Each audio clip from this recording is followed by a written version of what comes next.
This isn't the fraud President Trump's been talking about, but it's not stopping him from using what's happening in New York to make his case. What we just learned coming out of a federal lawsuit, specifically a hearing that was held yesterday, is that the local board of elections sent out 33,000 ballots just the day before Election Day, which means there's no reasonable chance people could get them and send them back on time. We're also learning about thousands of ballots that have been thrown out because the post office didn't handle them correctly.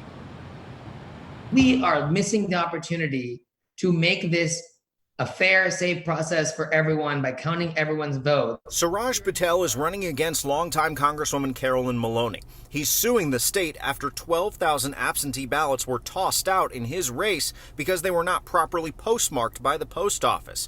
As part of his lawsuit, we've also confirmed that the New York City Board of Elections sent out more than 33,000 absentee ballots too late for people to actually cast their votes. They were dropped at this post office facility in Manhattan only a day before Election Day. A spokeswoman for the New York City Board would only say all ballots were sent in accordance with the law. There are ballots missing.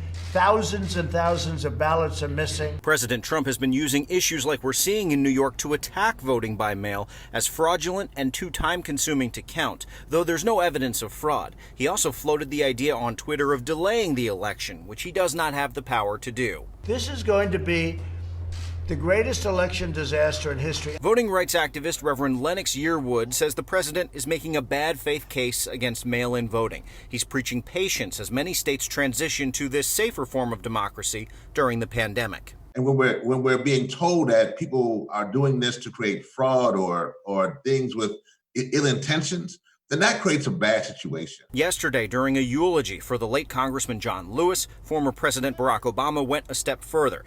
There are those in power who are doing their darndest to discourage people from voting. As for the lawsuit that's bringing all these revelations to the front involving the 12th Congressional District, the judge is set to make a hearing we're expecting either over the weekend or this coming Monday. Congresswoman Maloney, by the way, has declared victory after the initial count put her up by about 3,000 votes. Live in Lower Manhattan, Henry Rossoff, Pix 11 News.